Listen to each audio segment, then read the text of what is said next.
Maka malaikat maut turun ke sini. Makanya ketika sakaratul maut sudah datang, maka yang baca Al-Quran hentikan. Kenapa? Oh, memang gitu ya. Jangan semakin kenceng. Ayo Pak, insyaallah Pak gitu. Al-Baqarah Pak, Al-Baqarah Pak. Al-Kahfi, Al-Kahfi. Enggak lah. Yang baca Quran berhenti dulu. Kemudian digantikan dengan kita mentalkin. Antum agak ke sana dikit. Masya Allah ya. Orang yang meninggalnya kooperatif ini. maka agak ke sini ya. Maka disunahkan kita untuk mentalkinnya. Nanti ketika mentalkin jangan terlalu sering, jangan terlalu membebani. Jangan terlalu sering itu la ilaha illallah, la ilaha illallah. Enggak gitulah. Berat nanti dia ngerasakan. Di situ Imam Qurtubi juga menyampaikan, jangan terlalu sering karena itu memberatkan dadanya. Jadi ketika mentalkin saya sampaikan, boleh diganti atau enggak Ustaz? Enggaklah, talkin itu ibadah. Ibadah itu tauqifiyah. Tauqifiyah itu enggak usah diganti. Karena Rasulullah mengatakan lakinu ala mautakum la ilaha illallah. Talkin orang yang meninggal di antara kalian dengan la ilaha illallah. Tidak usah diganti Allah Ustaz yang lebih singkat, lebih pendek. Tidak usah. Subhanallah Ustaz. Tidak usah. Kenapa? Karena talkin sudah ditetapkan ucapannya oleh Nabi. Begitulah kita mencontohnya. Jadi tidak usah diganti. Cara mentalkin, jadi kalau keadaan sudah tenang, tolong kalau sudah sakaratul maut jangan ditinggalkan. Karena sesungguhnya pertempuran setan itu pada detik-detik kematian semacam ini. Dan betul-betul berusaha untuk menjadikan dia murtad. Nanti makanya di situ di buku nanti dibahas kan, pertempuran setan itu sampai detik-detik orang mau mati itu sudah ayo kufur, murtad aja tuh, kamu sakit kan? Ya, itu kayak gitu. Makanya jangan ditinggal. Capek gitu kok nggak meninggal gitu ya. Udah gantian mas. Dan jangan kemudian meninggalkannya. Mangkat dulu gitu. Tidaklah, janganlah. Terus ditampingi terus. Kalau bisa ya sudahlah berikan waktunya kita untuk sementara waktu itu betul-betul berkhidmah kepada orang yang kita cintai terakhir kalinya. Cara kita kemudian mentalkin adalah yaitu adalah di sebelah kanannya la ilaha illallah. Biarkan dia mencerna dulu, tidak usah buru-buru kemudian kita langsung nimpali lagi. Dia mencerna dulu sambil kita doakan, peluk, ya Allah dimudahkan gitu. Kalau ada orang yang bisa ngucapin la ilaha illallah itu siapa yang memberikan itu? Ustaznya memberikan kekuatan Allah Pak. Karena ngomong adu aja sudah tidak mampu. Makanya Allah berfirman dalam surat Ibrahim, yusabbitullahu alladhina amanu bil qawli tsabit fil hayatid dunya wa fil akhirah. Allah teguhkan perkataan orang yang beriman dalam kehidupan dunia dan akhirat. Dunia itu ya ketika menjelang kematiannya. Makanya dia bisa ngomong la ilaha illallah. Sebenarnya ngomong adu aja enggak mampu. Kalau bisa ngomong dia mesti ngomong adunya dulu. Tapi Allah yang menggerakkan. Ngomong la ilaha illallah. Makanya mangkana akhiru kalamihi la ilaha illallah dakhalal jannah. Barang siapa akhir kalamnya itu adalah la ilaha illallah, pasti masuk surga. Makanya kita lagi la ilaha illallah. Dah, cerna dulu. Enggak usah minta diburu-buru ya. Enggak usah gini. Ayo la ilaha illallah. Ayo. Enggak usah gitu. Ya, biarkan dia pelan-pelan gitu. Ayo tapak ya Allah capek saya Pak. Enggak usah gitu. Ya ucapkan la ilaha illallah. Kemudian dia mencerna. Lalu kalau dia sudah mengatakan, untuk mengatakan la ilaha illallah. Nah, kalau sudah mengatakan la ilaha illallah, berarti sudah. Enggak usah ditalkin lagi, enggak usah. Belum meninggal juga sih. Enggak apa-apa, biarin aja. Dia di situ aja. Kecuali dia ngomong lagi dan enggak usah diajak ngomong, alhamdulillah ya Pak, ya Allah gitu. Terus dia jawab, alhamdulillah. Ya. Itu berarti ucapan terakhirnya alhamdulillah.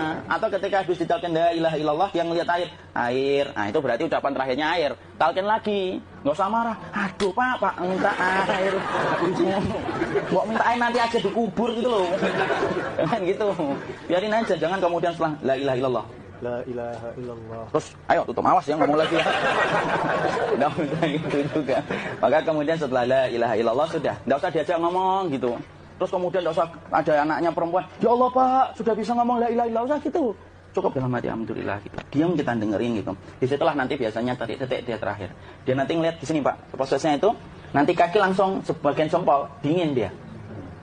Kaki, telapak kakinya langsung kalau kita ginikan dingin kayak kaki yang kena AC langsung. Kemudian dia langsung ningkup gini, dikit dia, mulai kaku dia. Atau kalau enggak, gini dia. Langsung kayak jatuh, kayak kepala nanti yang paling terakhir. Kepala itu pasti ada gerakannya Pak, ini meninggal itu. Pasti gitu. Pasti gitu. Karena apa? Sudah tidak ada beban ruh yang menahannya.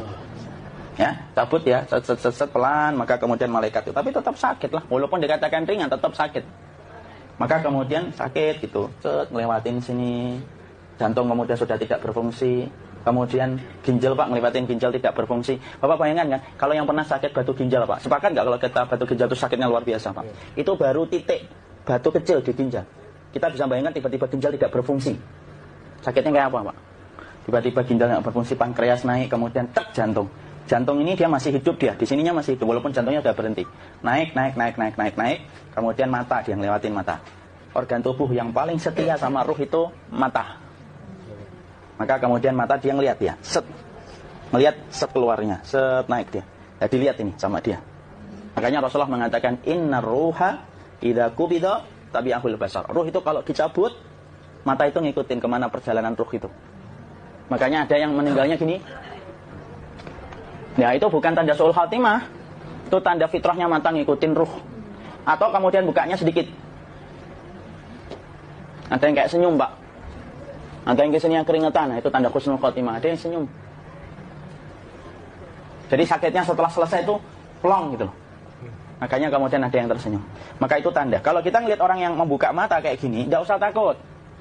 Cepat-cepat kemudian kita nanti tutup. Biasanya kalau terlalu lama, itulah yang menjadikan ini tidak bisa ditutup. Makanya harus pakai kapas akhirnya. Karena apa? Karena pas meninggal nggak langsung ditutup. Biasanya karena perawat takut, dokternya juga nggak tahu itu, dibiarin itu. Makanya ada beberapa mata yang ditutup pakai tensoplas kan? Sebenarnya kalau langsung bisa nutup dia, fitrahnya nutup mata itu. Jadi kemudian kita baca Allahumma firlahu warhamhu wa'afihi wa'fu'an wa bismillah wassalatu wassalamu ala rasulillah, tutup. Bismillah. Tidak usah takut. Kecuali buka lagi ya, ini baru kita kabur bareng. Kalau buka lagi Pak, insyaallah Pak, ya Allah ya kita kabur bareng-bareng Pak. Diusap Pak, diusap ini. Enggak disenggol gini enggak. Begini kan sudah meninggal dunia. Tangan boleh begini, boleh diluruskan, enggak ada ketentuannya. Boleh gini, boleh kemudian lurus. Enggak usah disalahin kalau ada yang lurus. Lu itu tangannya gimana sih? Posisikan kayak sholat, enggak ada perintah kayak gitu. Jadi kemudian dikondisikan saja terus, maka kemudian dipijit-pijit, akiknya dikeluarin, kemudian jamnya dilepas, gigi palsunya dilepas kalau ada, ya. Kemudian apa setelah itu? Coba buku. Kemudian kalau bisa awal-awal, kemudian taruh buku atau sesuatu yang agak berat di perutnya ketika baru meninggal dunia. Kenapa kemudian ditaruh kayak gini? Bukan apa-apa, supaya membantu sisa-sisa pencernaan dia untuk keluar. Nanti Pak, biasanya kalau kita taruh agak yang berat gini, atau kemudian kita gini-gini kan, ini udah makan belum Mafi? Udah makan belum makan kok udah gede ya? Maka mencet-mencet kayak gini, biasanya nanti ketika dimandikan, nah pas dimandikan diginikan saja. Nah ini dia sudah keluar di belakang, dia gini. Terus nanti keluar dia. Nah ini keluar langsung di belakangnya. Dan memperlakukan orang kalau sudah meninggal dunia itu yang lembut gitu. Kenapa? Inna kasra adamil mayyiti kakasri adamil hayyi. Mematahkan tulangnya ketika orang sudah meninggal dunia itu lebih dia rasakan sakit ketika mati daripada ketika masih hidup. Tuh Islam itu sampai sama orang mukmin itu kalau sudah meninggal aja sampai selembut itu. Kok hidup kasar itu kebangetan dia jadi orang itu. Mau sampai orang mati itu kemudian disuruh yang lembut, kalau ada aib disuruh nutup, tidak boleh diceritain. Misalkan di belakangnya beliau ini ada tompel, gagah-gagah tompelnya gede gitu. Tidak boleh cerita, Masya Allah loh. Sampai segitunya sunnah itu, ngajarin kita untuk nutup aib. Kalau ada orang belajar sunnah sukanya buka aib, nyari-nyari kesalahan orang. Sunnah yang mana dia belajar itu saya bingung. Makanya kemudian gini, setelah selesai, maka kemudian tutup dengan kain. Maaf ya, Fia. Ya, nanti kalau nggak kuat napas ngomong ya. Maka ditutup kayak gini, ditempatkan kemudian jangan di tanah, tapi di atas dipan. Karena apa? Syekh Abu Malik Kamal Said Salim dalam Sahih Fiqh Sunnah menyampaikan supaya tidak cepat busuk. Dia taruh di atas, kemudian ditutup pakai kain apa saja. Ya, sembari nanti kita mempersiapkan tempat mandinya, tempat kafannya dan yang lain sebagainya. Maka kemudian kalau ada yang datang boleh dibuka. Kemudian kita mencium ininya apa? Kemudian keningnya. Kemudian kita berdoa, nutup lagi kayak Rasulullah ditutup, kemudian yang datang terakhir itu salah satunya Abu Bakar. Dibuka kemudian beliau, ya Allah ya Rasulullah, engkau adalah orang yang percaya hidup dan matimu. Dan tidak mungkin Allah itu mematikan engkau 2 kali ya Rasulullah. Maka kemudian ditutup kembali, saat itu para sahabat dalam keadaan mendung semuanya. Maka disitulah kita lakukan kayak gini. Ditutup gini saat ya. Kasihan tidak bisa napas, insya Allah tidak butuh napas lagi. Jadi kemudian kita semacam ini, kita persiapkan apa yang bisa kita lakukan. Nah itulah proses kematian dari sakit, sakaratul maut sampai kematian.